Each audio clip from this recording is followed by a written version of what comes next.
2022 big boss താരം Robin Radhakrishnan ഇന്ന് ബിജെപിയിലേക്ക് ഔദ്യോഗികമായി ചേർന്നിരിക്കുന്നു. പാർട്ടി അംഗത്വം ബിജെപി സംസ്ഥാന അധ്യക്ഷനിൽ നിന്ന് തന്നെ സ്വീകരിച്ച് ബിജെപിയിലേക്ക് ഔദ്യോഗികമായി ചേർന്നിരിക്കുകയാണ്. പാർട്ടി ആസ്ഥാനത്ത് വെച്ച് തന്നെയാണ് ഒരു പാർട്ടി പ്രവേശനം ഉണ്ടായിരിക്കുന്നത്. പ്രത്യേകിച്ച് ഒരു തെരഞ്ഞെടുപ്പ് സമയം കൂടിയാണ്.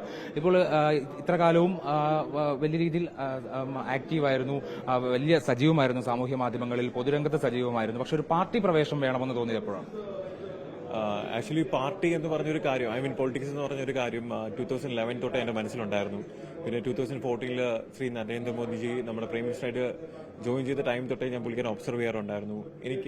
ഞാൻ എപ്പോഴും പറയുന്ന പോലെ പുള്ളിക്കാരൻ ലോകത്തിലെ one of the most powerful person ഒരാളാണ്. അപ്പം പുള്ളിക്കാരൻ എനിക്കൊരു ഇൻസ്പിറേഷൻ പോലെയാണ്. സോ അതുവഴി എനിക്ക് BJP പാർട്ടിയോടും ഒരു ഇഷ്ടം തോന്നി. അപ്പം എല്ലാവർക്കും അറിയുന്ന പോലെ എനിക്കൊന്ന് ജനുവരിയിൽ ഞാൻ രാജീവ് സാറിനോട് ഒരു ഫോട്ടോ പോസ്റ്റ് ചെയ്ത സമയം തൊട്ടാണ് ഇതെല്ലാം സ്റ്റാർട്ട് ചെയ്ത് തുടങ്ങുന്നത്. അപ്പം അന്ന് ഒരുപാട് പേര് എഗൻസ്റ്റ് വന്നു, ഒരുപാട് പേര് സപ്പോർട്ടീവായിട്ട് വന്നു. അപ്പം അത് റിയാക്ട് ചെയ്ത് ഞാൻ എന്ത് ചെയ്തു, സോഷ്യൽ മീഡിയയിൽ എന്റേതായിട്ടുള്ള അഭിപ്രായങ്ങൾ പറഞ്ഞിട്ടുണ്ടായിരുന്നു. അപ്പോൾ അതുവഴി രാജീവ് സാറിനെയും സുരേഷ് സാറിനെ, അനൂപ് ആന്റണി സാറിനെയൊക്കെ മീറ്റ് ചെയ്യാൻ സാധിച്ചു. അപ്പം പാർട്ടിയിലേക്ക് ജോയിൻ ചെയ്യുന്നതിനെ പറ്റിയെല്ലാം സംസാരിച്ചു. അപ്പോൾ സന്തോഷപൂർവ്വം ഞാൻ പാർട്ടിയിലേക്ക് ജോയിൻ ചെയ്തു. അപ്പം ഇനി ഞാൻ ബേസിക്കലി ഒരു ഡോക്ടറാണ്. അപ്പം എന്റെ സർവീസ് ഞാനൊരു 7-8 വർഷം വർക്ക് ചെയ്തിരുന്ന ഒരാളാണ്. അപ്പം എന്റെ സർവീസ് വളരെ കുറച്ച് ആൾക്കാരിൽ മാത്രമേ നൽകാൻ സാധിച്ചിരുന്നുള്ളൂ. പക്ഷേ പൊളിറ്റിക്സ് എന്ന് പറയുമ്പോഴത്തേക്കും നമുക്ക് ലാർജ് സ്കെയിൽ ഒരുപാട് പേർക്ക്, എന്നെ ഇഷ്ടപ്പെടുന്ന ഒരുപാട് പേർക്ക് എന്നാൽ കഴിയത് എല്ലാം ചെയ്യാൻ പറ്റുമെന്ന് എനിക്ക് ഒരു കോൺഫിഡൻസ് ഉണ്ട്. സിൻസിയറായിട്ട് ഞാൻ ചെയ്യുകയും ചെയ്യും. സോ എനിക്ക് തോന്നുന്നു ഇതാണ് എന്റെ ലൈഫിൽ ഒരു one of the most precious moment. കാരണം ഒരു ടേണിംഗ് പോയിന്റ് ആയിട്ട് ഞാൻ കണക്കാക്കുന്നു. And that's it. റോബിന്റെ എല്ലാ പ്രവർത്തനങ്ങളിലും ഇടപെടലുകളിലും ഒക്കെ വലിയ രീതിയിലുള്ള പിന്തുണയും അതേപോലെ തന്നെ വിമർശനങ്ങളും ഒക്കെ തന്നെ ഇതിനോടകം ഉണ്ടായിട്ടുണ്ട്. അപ്പോൾ ഇങ്ങനൊരു പാർട്ടി പ്രവേശനം ഉണ്ടാകുമ്പോൾ ഒപ്പം ആളുകൾ ഉണ്ടാകുമെന്നുള്ളൊരു പ്രതീക്ഷയുണ്ടോ? പ്രത്യേകിച്ച് ഒരു തെരഞ്ഞെടുപ്പ് കാലത്തേക്കും കൂടി കിടക്കുന്ന ഒരു സാഹചര്യം. ഏതൊരു കാര്യത്തിനും പോസിറ്റീവ് നെഗറ്റീവ് ഉണ്ടാവും. ഇഷ്ടപ്പെടുന്ന ആൾക്കാരുണ്ടാവും, ഇഷ്ടപ്പെടാത്ത ആൾക്കാരുണ്ടാവും. എന്നെ സിൻസിയറായിട്ട് ഇഷ്ടപ്പെടുന്ന സപ്പോർട്ട് ചെയ്യുന്ന ഒരുപാട് ആൾക്കാരുണ്ട്. അത് BJP പാർട്ടിയെ സപ്പോർട്ട് ചെയ്യുന്ന ഒരുപാട് പേരുണ്ട്. അത് ഞാൻ കഴിഞ്ഞ ഒരു 1.5 മാസമായിട്ട് അറിയുന്നുണ്ട്. സോ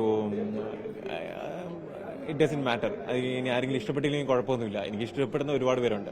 അത് മാത്രം നമ്മൾ നോക്കിയാൽ മതിയല്ലോ. ഇതിനോടകം തന്നെ ചില അഭ്യൂഹങ്ങളുണ്ട്. അതായത് തെരഞ്ഞെടുപ്പിൽ മത്സരിക്കാനുള്ള സാധ്യതകൾ പറഞ്ഞുകൊണ്ട് ചില വാർത്തകൾ വന്നിരുന്നു, ചില അഭ്യൂഹങ്ങളൊക്കെ പ്രചരിക്കുന്നുണ്ട് സാമൂഹ്യ മാധ്യമങ്ങളിലൊക്കെ തന്നെ. അങ്ങനെ എന്തെങ്കിലും തരത്തിലുള്ള സാധ്യതകളെക്കുറിച്ചോ അല്ലെങ്കിൽ അങ്ങനെ ചില സംസാരങ്ങളോ ഇതിനോടകം നടന്നിട്ടുണ്ടോ? പാർട്ടി പറയണമെന്നുണ്ടെങ്കിൽ ഉറപ്പായിട്ടും ഞാൻ അതനുസരിക്കും. സോ പാർട്ടി പറയട്ടെ. അതായത് തെരഞ്ഞെടുപ്പ് രാഷ്ട്രീയത്തോട് എതിർപ്പില്ല, അങ്ങനെ ഒരു ആവശ്യം പാർട്ടി മുന്നോട്ട് വെച്ച് കഴിഞ്ഞാൽ മത്സരിക്കും. ഉറപ്പായിട്ടും, തീർച്ചയായും മത്സരിക്കും. പാർട്ടി ആവശ്യപ്പെട്ടെങ്കിൽ മത്സരിക്കും. ഇതിനോടകം അങ്ങനെ എന്തെങ്കിലും ഒരു സംസാരം? No comments. എന്തായാലും വളരെ സജീവമായിട്ട് തന്നെ ഉണ്ടാവും. പ്രത്യേകിച്ച് നിയമസഭാ തെരഞ്ഞെടുപ്പിൽ ഇനിയിപ്പോൾ സീറ്റ് ഉണ്ടെങ്കിലും ഇല്ലെങ്കിലും സജീവമായിട്ട്. ഞാൻ ആക്ച്വലി നമ്മുടെ രാഷ്ട്രത്തിന് എന്ത് രാഷ്ട്രത്തിന്റെ ഡെവലപ്മെന്റിനും സേഫ്റ്റിക്കും സെക്യൂരിറ്റിക്കും വേണ്ടി എന്ത് നല്ലത് ചെയ്യുന്നോ അതാണ് രാഷ്ട്രമെന്ന് ചിന്തിക്കുന്ന ഒരു സാധാരണക്കാരനാണ് ഞാൻ. സോ അതുകൊണ്ട് ഉറപ്പായിട്ടും BJPയുടെ കൂടെ ഞാൻ ഉണ്ടാവും. എന്നെ അറിയുന്ന ആൾക്കാർക്ക് എല്ലാവർക്കും അറിയുന്ന ഒരു കാര്യമാണ്, നിലപാടുകളിൽ ഞാൻ എപ്പോഴും അടിയുറച്ച് നിൽക്കാറുണ്ട്. സോ ഇന്ന് ഞാൻ ഒഫീഷ്യലി BJP പാർട്ടിന്റെ അംഗമായിട്ട് ജോയിൻ ചെയ്തിരിക്കുന്നു. ഇനി മരണം വരെ ഞാൻ ഒരു BJPക്കാരനായിരിക്കും.